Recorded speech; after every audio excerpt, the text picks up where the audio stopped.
say about put the trim in my door, which is crazy, because you know, old house, nothing straight. All right, we're gonna see.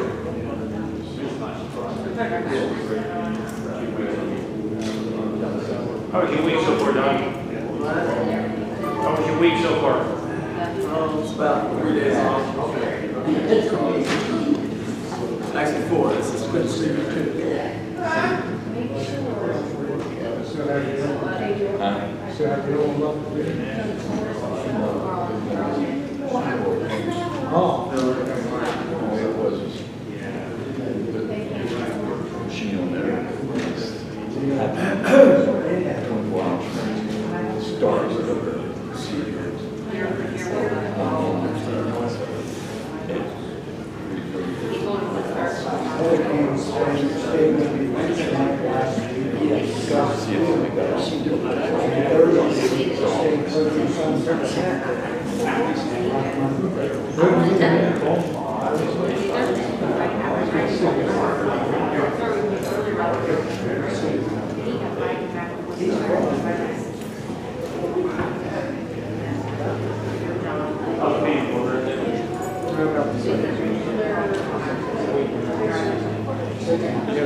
Crops got better? Did they start standing up right? Are they still sleeping?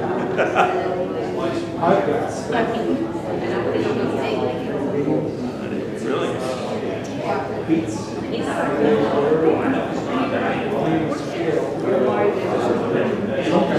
That's what Dave Did you take any of them? Oh, did we sign that? No. Unless you want to get paid. What? I'll get paid. It's really good. But you don't get it, so you don't get it. I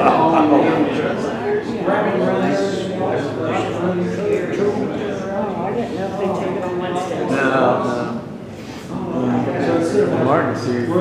Yeah, yes, sir. If I knew that's what it was, I would have done something. But that's not what You know, Gomer Pyle would have been. Good evening, everybody. Mark's off again on another adventure tonight. He asked me to fill in. I'm like, oh, what am I going to do? So, before we start, let's begin with a short prayer. Father in heaven, we're so thankful today that you have brought us here on a beautiful day.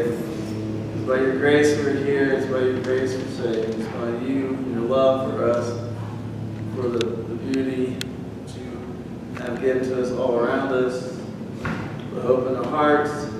Thank you for this time together in Jesus' name. Amen. What are the notes are?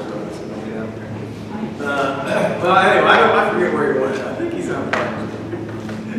Doing the same thing with different church Wednesday night. So yeah, I thought he asked me to do this. Oh no, I don't have any idea. And then he was talking last week. Remember, where does we think Paul went to last week?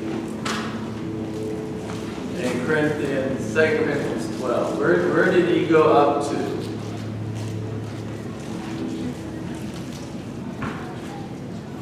I should have gave him a quiz. Where did he go up to?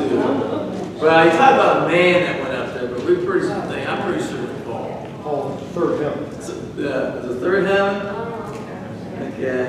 Yeah, and and then he said, what else did he talk about? What did God give him to keep him from being kind of hoity-toity? Thorn in the flesh. We're going to visit about that tonight. Well, Mark said something about, well, I said it was 14 years ago, and he kind of talked about that. And I got thinking, I'm thinking, where that would be. So Papa has said tonight, I thought we would just go through a little bit on the life of Paul, because there's some interesting things I've dug up. Now, if you want to follow along, get out your internet capable device make sure mine's off because I was listening to music on the way over. Hang on, let me clear all this junk out that showed up. There's so much stuff. Anyway, the website is, I have an app on my phone, it's called Blue Letter Bible. Yeah, Blue Letter Bible. And they have a web page, blueletterbible.org, and they have Paul's timeline on there. This is where I got a lot of this information. So it's on the web page, not on the app, the phone app. It might be, I didn't look for it there. So, excuse me. So if you want to do that, if you open up your browser to blueletterbible.org, by the way, you don't have to type www. Okay, you just type in blueletterbible.org. Then that funny backslash they call study. You follow me? Backslash Paul backslash timeline, and for some reason it's .cfm. Now it'll be a lot of stuff on the screen. You'll have to scroll, but it's pretty cool. That's study Paul timeline.cfm, or you can just Google search for it, and it won't show up. But it's interesting. Okay, but I bet some of you already know all this stuff. You don't even have to look. Where? The question is, we'll start off with Paul born. You mentioned this in Corinthians. Where was he born? What city, town? Tarsus. Yeah, that's in Acts 22:3. He mentions that. And in Philippians, chapter 3, verse 5, he mentions that he was born in Tarsus. So like in Philippians, it says, circumcised on the 8th day. Oh no, that's something else. All right. Now, here's something. It's in Rome, or he was. Okay, let me back up. I'm getting ahead of myself. According to the site, according to the Blue Bible Study site, it was around 5 AD when he was born. Did you want to get down the website address? The what? The preacher that just walked in. What? All I didn't know if you wanted to go on the website. Oh wow, that's a lot of talking. Oh, okay, I'm sorry. Blue letter. Anyway, about 5 AD. Okay. That's now they have a disclaimer on the site that they're conservative and there's a lot of disagreement on dates, but this is pretty well, I think. All right. And because he's born in Tarsus, what country is he a citizen of? What nation, country, or empire is he a citizen of? Rome. He's a Roman by birth, right? And that's in, he talks about that in Acts 21:39. He says, I am a Jew from Tarsus in Cilicia, a citizen of no obscure city. And in Acts 22, he says by birth. Now, Tarsus is a city that is not, the no obscure city is really true. Tarsus is in the country of Turkey today. It's still a city. Okay, and you can go to, if you save up your pennies and nickels, you can take it, if you want to, I don't know why, go to Turkey, and you can walk through a famous gate. Does anybody know what the famous gate in Turkey is? I'll give you a hint. There was a movie made after her. Cleopatra met Mark Antony, and the gate goes to the harbor at that time. Now it's surrounded by a city, but at the time you should walk through that gate, so it's called the Cleopatra Gate. She came there to meet Mark Antony. You know the story of Cleopatra and Mark Antony and the big sort of war among the Romans.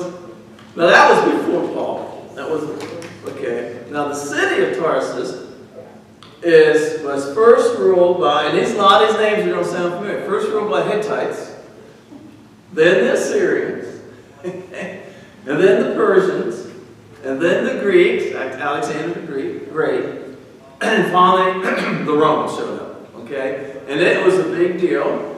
It was a big Roman city, and it had lots of stuff about the Romans. It's a very intellectual center of the area. Of course, of political intrigue, Cleopatra, Mark Antony.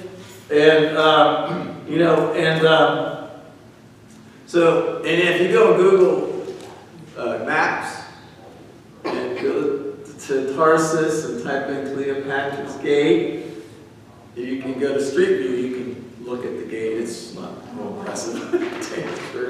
All right. But anyway, this is a very intellectual hub of the area. This is not a tiny little flea-bitten, off-the-wall village. This is an important city in the Roman Empire. So think about what Paul grew up in this town. Okay? Now, in about 7 AD, as Judea, back to Israel, Judea becomes the Roman imperial province. Now, about AD 15 to 20, Paul goes to school in Jerusalem. Does anybody know what school or rabbi he was taught by? He's also a very famous one in Acts. Yeah, Gamaliel. Yes, they never took time to go back. He was called Gamaliel the Elder. He was a very respected rabbi. If you look up him under the Jewish Encyclopedia, if you look under that, there's a lot of stuff about him. He was a very respected rabbi. If you look at Acts chapter 5, verse 34, this is when, remember in chapter 5, when the apostles, not Paul, Peter and all them, were captured by and taken from the Sanhedrin, the council. And this is where Gamaliel says, slow down here, boys, slow down. Take your time. What's the famous line that Gamaliel said about them? About the way, it's called then? Right, yeah, you may be opposing God if you try to squash this. If it's not of God, nothing will come of it. Alright, and of course he was pretty correct. Because of this line, there is some traditional stories that he became a Christian. I mean, we don't know, it's not in the Bible, but it could have, because lots of priests did become followers of the way. But anyway, in Acts, the people say, Gamaliel, a teacher of the law, held in honor by all the people. And he had a lot of authority because he gave orders, okay? People authority gave orders, people don't. People look at you like, what are you talking about?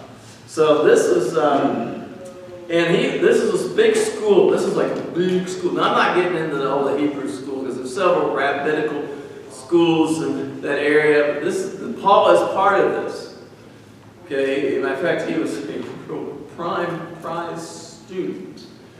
Okay? Alright. When do we first hear about Paul? Where do we hear about Paul? Very first time we hear about him. Stoning Stephen. Huh? Stoning Stephen. Yeah, it's at the time of stoning Stephen. And you'll find that in Acts chapter 7, verse 58. Because they cast him out of the city, talking about Stephen, and stoned him, and the witness laid down their garments at the feet of a young man named Saul. That's the first time Saul shows up in Acts. And he wasn't a nice man right then. Now he's very Pharisee, I guess you could say, very strict with law. He thought these people were heretics, I guess you could say. Was very convinced of the wrongness. All right? And so you go down into Acts chapter 8, verse 1. Saul approved of Stephen's execution, and there arose a great persecution in Jerusalem. All right, and verse 3, it says he was ravaging the church, entering house after house, dragged off men and women, and committed them to prison. Then, because of this, there was a big scattering. The people, they just took off. You know, they were all hanging around Jerusalem and had a really nice time, worshiping God and helping each other out, and then boom, persecution. They're scattered all over the place. Of course, it kind of backfired on Saul because the scattering did what? Spread it. It started spreading. And when they went back home to all their homes and synagogues and started preaching the gospel. So you think about all the places that Paul went, there was probably already some people, believers there. All right. This is around the year 32. Okay, AD 32. And then from the years 33 to 34, Saul persecutes the way. If you look at Philippians 1, he even mentions this.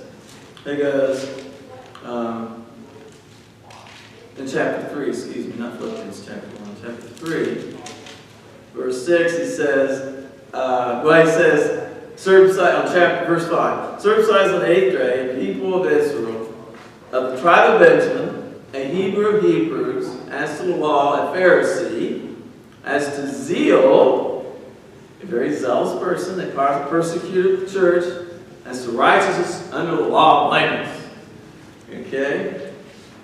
Now, and then in Galatians he says, for you have heard of my former life in Judaism, how I persecuted the church of God violently and tried to destroy it.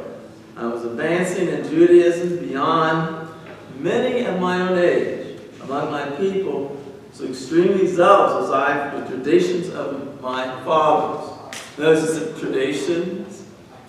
Paul was he came from an intellectual center, a city, studied under a very respected rabbi, extremely bright guy, who's really very interesting person to study. Now, we all know where Paul was converted, right? He was converted, where was he converted again? On the road from Jerusalem to Damascus, yeah. Now, Damascus, I think a few weeks ago, I talked about how Damascus wasn't the king and all that stuff, remember that?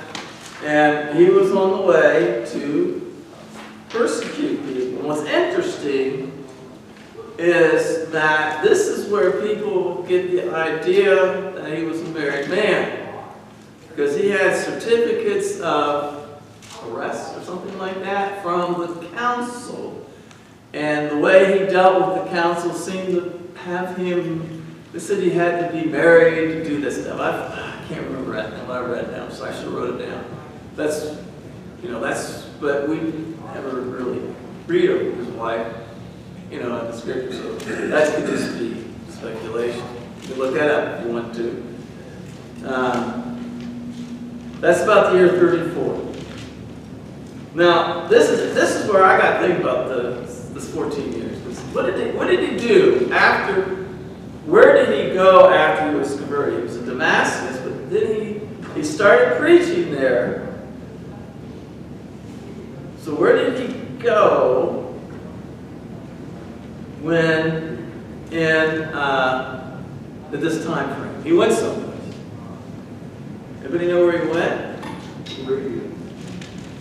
And you go to Galatians 1:16, he says, I think that was you, Jason.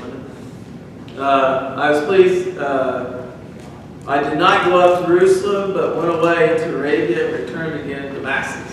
Galatians 1:17. All right, so he went away into Arabia, so I think he went out into the desert. And then he went to Jerusalem. And now we're in the year about 35, 37 AD. Then, according to Acts 9, 30, he goes to Tarsus. Goes back up to Tarsus. And that's the years 38 and 46. All right, now I'm not going to skip a lot of dates. If you go to that blue letter Bible website, you can look at, they have everything, all the letters and the possible dates of writing and things that are going on in the world around them too. It's really interesting to look at that. It's a real long, you got to scroll a lot to see everything. On the computer screen, it's probably a lot easier. Don't try to print it off, it's like 7 pages long. All right. Anyway, so the year, he's in Corinth. We're studying the Corinthian letter. So he shows up in Corinth in Acts 18. And that's the year 51. Give you the timelines here, 51. So there's some, and I'd have to find a 14-year gap. So I don't know, I think he's just talking about, I thought maybe it was when he's in the desert that the timeline doesn't fit too well. He wrote the letters in 54 and 56. Okay? And then he was martyred in 66 AD. Right, that's and we kind of get a good hint of that when we look at Timothy, 2 Timothy 4:8. He said, oh, come on now. He says, henceforth there is laid up, verse 7, I'll start at verse 7. Now let's go to verse 6. 2 Timothy 4:6, for I am being already being poured out as a drink offering, and the timeline of my departure has come. I have fought the good fight, I have finished the race, I have kept the faith. Good background music there. Henceforth there is laid up for me the crown of righteousness, which the Lord, the righteous judge, will award to me in that day, and not only to me, but also to all who love his appearing. So they would think this is like his farewell letter to everybody.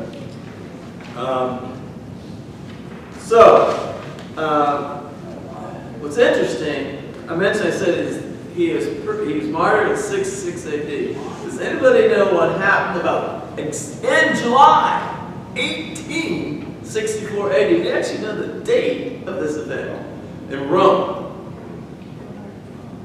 Did anybody know the history? Cool. It's not that long ago. The big fire. Nero's supposed to fiddle by Rome burn, even though the violin hadn't been invented yet. Go figure that one out. He may play the lyre, but he didn't fiddle. Actually, Nero wasn't even in Rome. He was up at his vacation house, his Camp David, wherever it is, villa someplace about 35 miles away at the time. And actually, he did a lot of help to rebuild the city because a lot of people went homeless. But there's some, one of the things that people thought he started was because he rebuilt Rome as a consequence of this fire. But this is in 64 AD, and who did Nero blame for the fire? Christians. And that started the Roman persecution against the Christians. And here comes Paul in 66, so he's not going to get a very impartial hearing, is he, from the emperor? Because he killed the Caesar, right? And, so let's see, the dice is rolled against him pretty quick. All right, so there you go. Now, how many of you know, did Paul have any siblings or relatives? Oh, I see a lot of them. We'll go to Acts 23. Acts 23. And look at verse 16. And tell me what that says.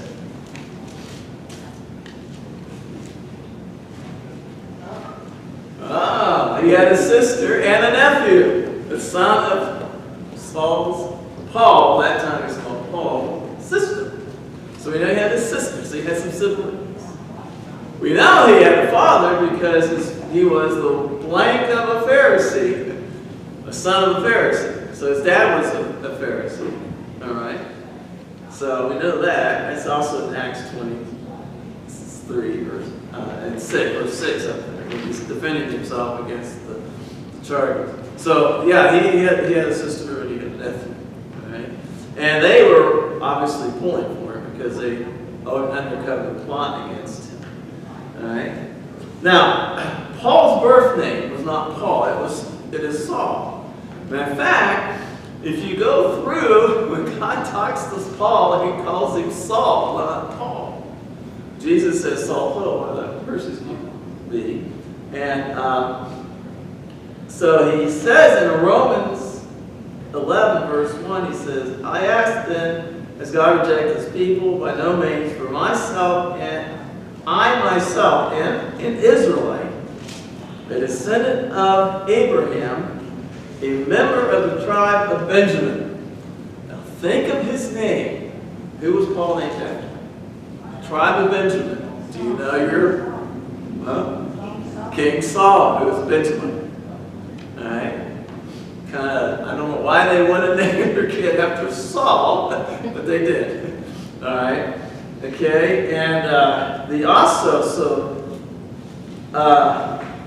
also there's a man of Benjamin whose name was Kish, the son of Abel, son of Zerah, son of Bechorath, son of Aphia, a Benjaminite man of wealth. So that's so there you go. And so this is interesting. Samuel 9, 1 Samuel 9. Now, if you go to Romans 16, I could not find any backing up on this, but this was brought up. This Bible, these pages are so thin, I'm afraid to turn them or rip them out. In Romans 16, verse 7, we read, what do you read in verse 7 there, in verse 7?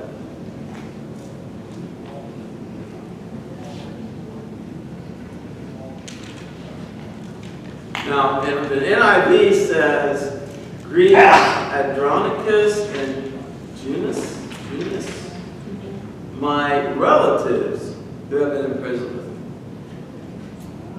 me. All right, and I don't know what's the English Standard. The ESV says kinsman, which is, relative. I guess for Kentucky you have kinsman, right? For Ohio you have relative. Is that right there? Right, Kendall? Kinfolk. Okay, so it would so Kentucky that's translated kinfolk, right? Okay.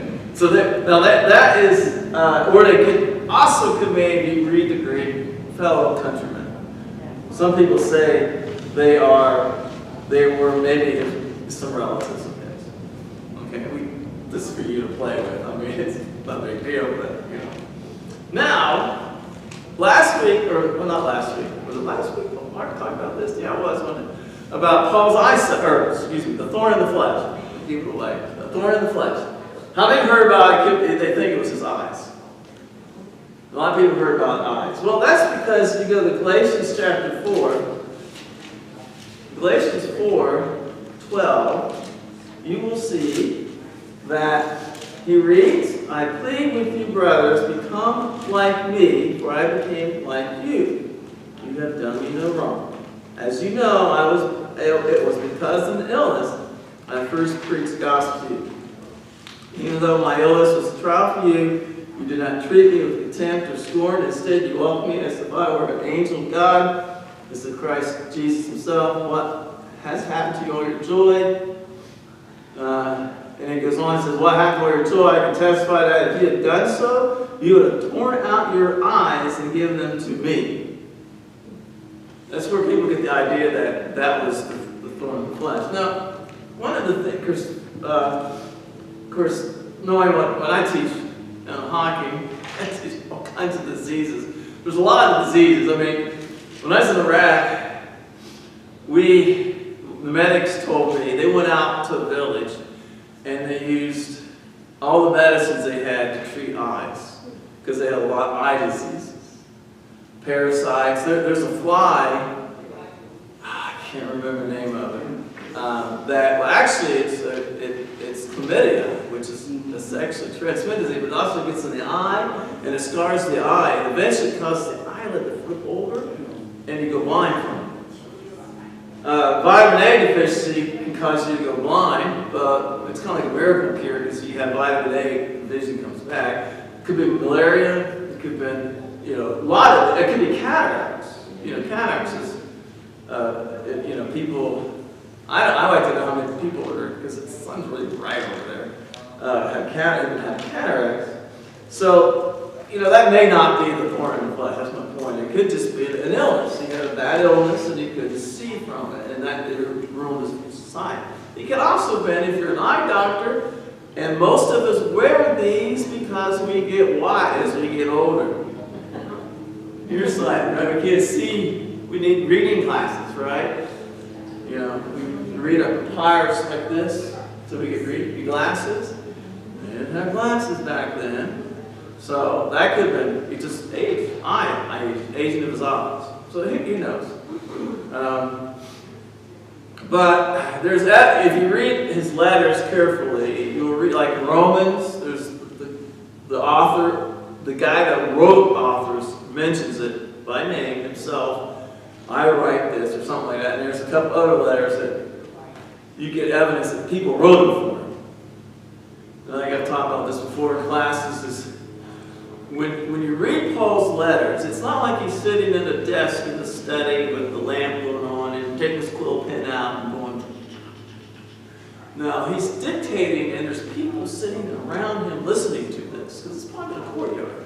Okay, remember these are social people, and so these probably people are listening to him write these letters, but maybe they're writing them down as he's talking, and he approves them as a letter. Because a lot of them sound, a lot of them are like prayers. You notice that? Some of them think are songs he actually wrote. So it's kind of interesting to go through and look at how he wrote things.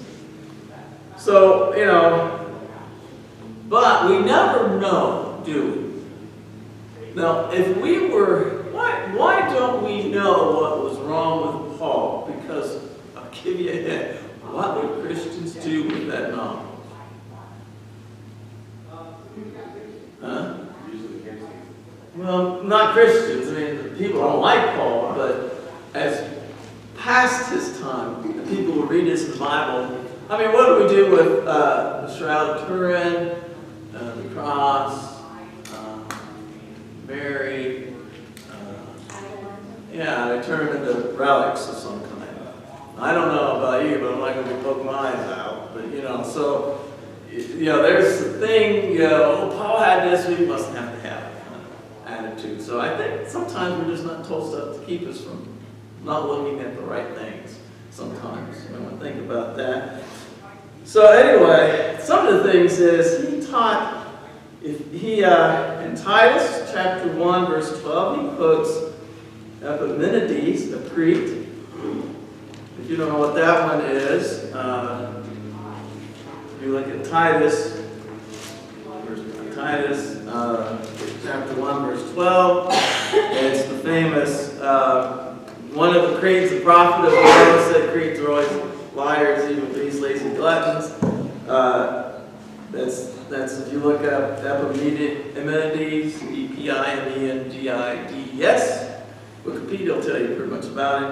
And that's the famous, he was a Cretan, so I say that. And his famous lines is, all Cretans are liars.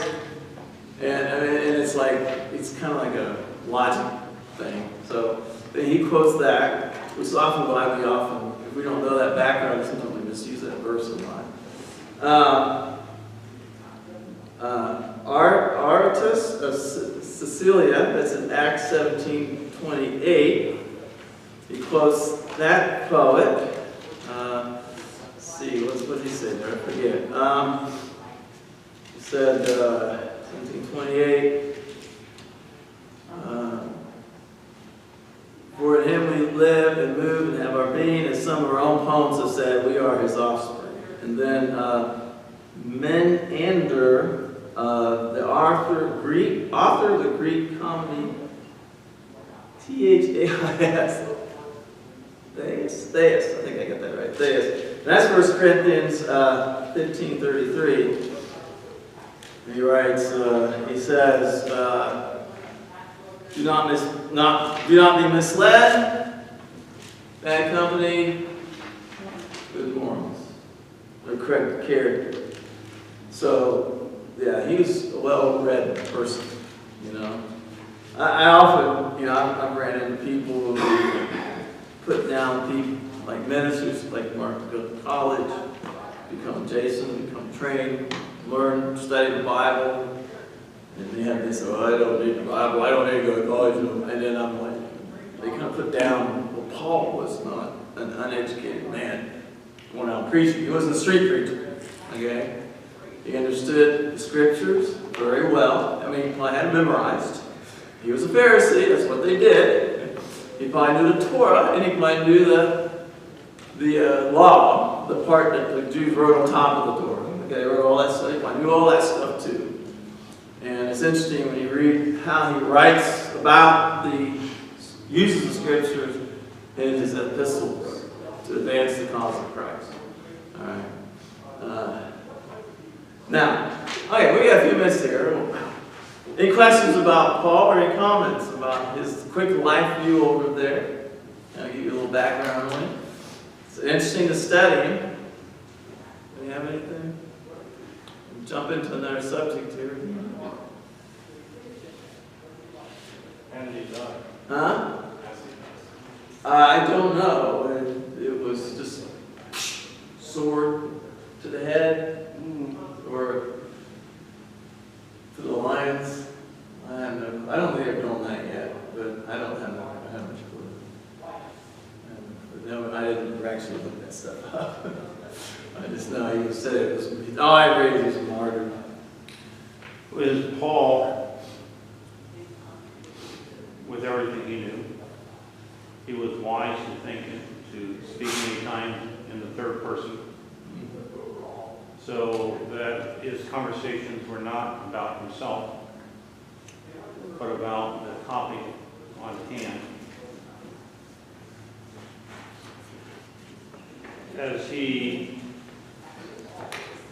The things that he did were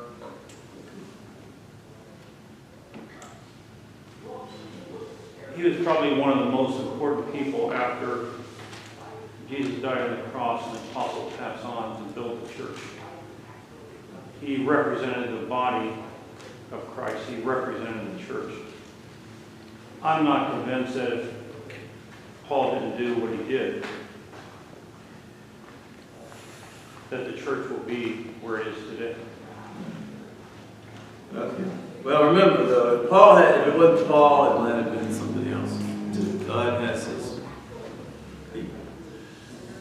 All right. So anyway, let's go back to Corinthians. Let's kind of review some things. I'm going to let Mark wrap up the book. I think we got one chapter left. Well, I do want to say that he's mentioned that we think there's 4 letters, right? And in chapter 13, verse 1, he said, "This is my 3rd visit to you." So he's been there quite a few times. But it's not a real. If you look at the last verse of chapter 12, the last 19 and through 21, or 20 through 21. Not a good positive part right here. If you notice what he says here, he says, "For I'm afraid that when I come, I may not find you as I want you to be, and you may not find me as you want me to be. I fear that there may be quarreling, jealousy, outbursts of anger, factions, slander, gossip, arrogance, disorder. I'm afraid that when I come again, my God will humble me before you, and I will be grieved over many who have sinned earlier, and that have not repented of the impurities, sexual sin, and debauchery in which they have indulged." Ouch. So, we use the scriptures to teach us together. So, let's go into the 21st century. Let's go 2,000, 100 some years later.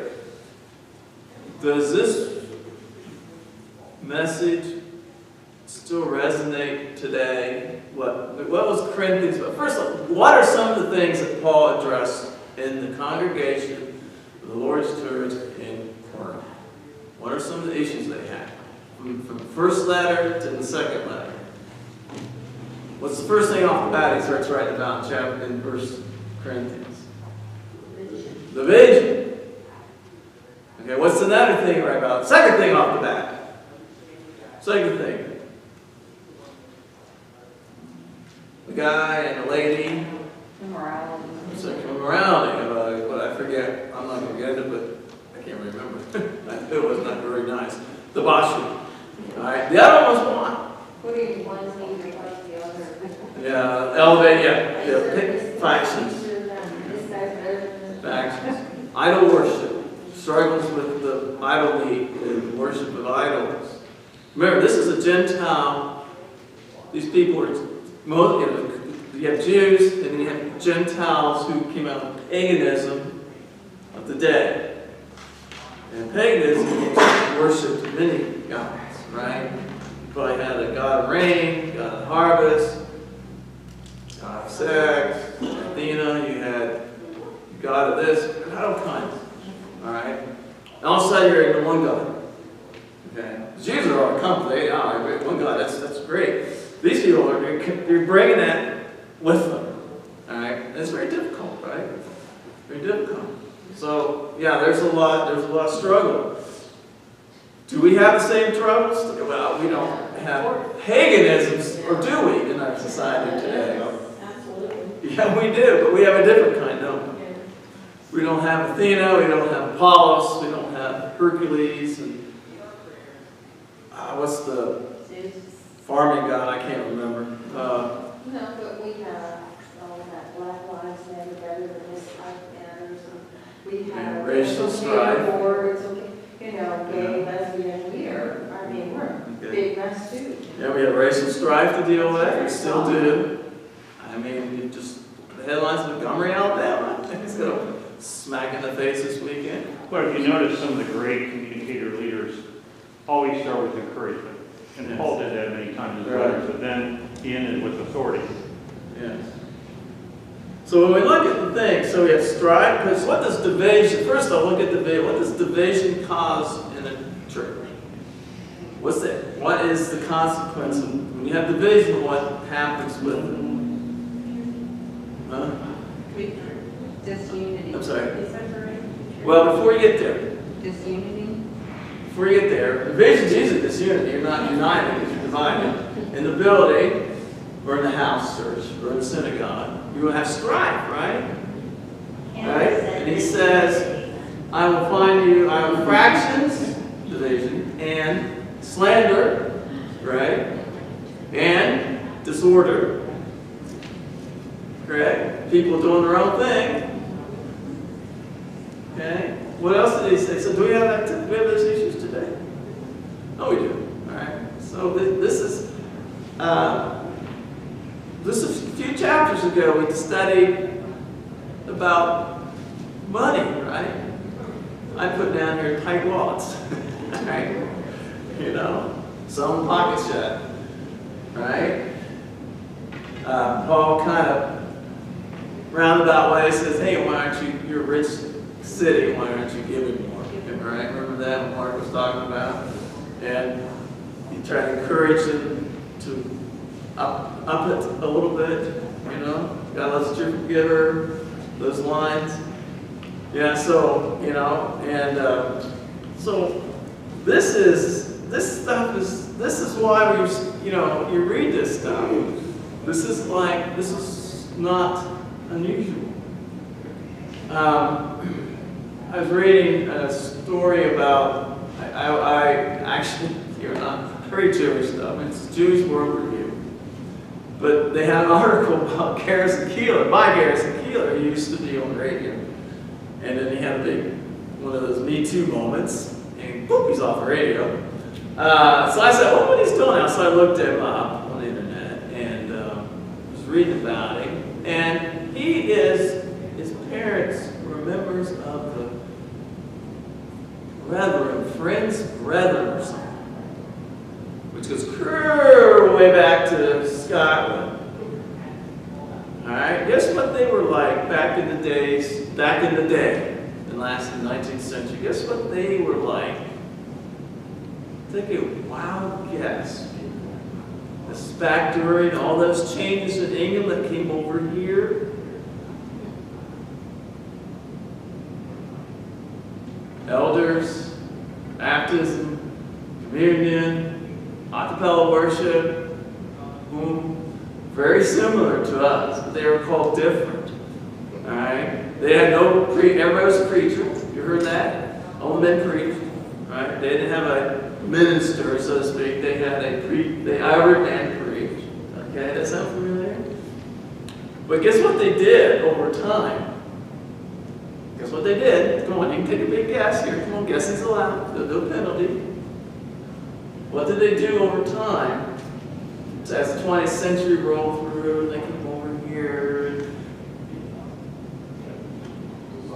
No, they're still around, but guess what they have? They have group over here, group over here, group over here. They split too. They divided. They didn't get along. They had two of their leaders, the big leaders, had a quarrel and they went their separate ways. Okay. So I found that interesting. Now he doesn't belong to. I forget what he is now. But anyway, I found that interesting. But they sing that instrument. So we're not the only people who are singing that instrument. So there's certain Baptist churches that don't use instruments. So that's kind of interesting. I'm not alone in that world. Okay, but it's division. What's it do? Well, look at that. Let's pretend this is the only church in Lancaster, period. And there are, I don't know, how many, 3,000 or 4,000 people, because this is like Jerusalem Church, right? Now, Jerusalem Church was scattered. They didn't divide. They got kicked out of town, okay? Now, let's say we start quarreling and dividing. They have a huge influence in this town. There's 50,000 people in this town. So we're only like 1%. And then all of a sudden, we're fighting and arguing. What's going to happen to the message of the gospel in our community? Watered down real quick. All right? I think, and that's the thing that happens. All right? And I think this is, okay, let's sneak into chapter, I know it's chapter, but he talks about, there's a warning, he talks about warning in chapter 13. I'll run out of time here. So there's some things to think about, this stuff applies today. That's the point I want to make. This stuff applies today. Very important to us today. And last one, what was Paul is writing here at the end, what was he writing against? Who was he preaching against or teaching against? Who? They were sneaking into the flock. False teachers. Yeah, they were coming in and trying to steal what God had given. All right, well, the bell rang as usual. So, thank you for your attention. See you later. I'll be around, yeah.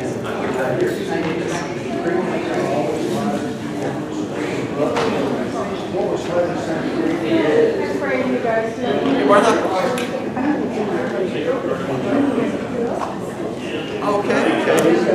Yeah, I appreciate that. Yeah.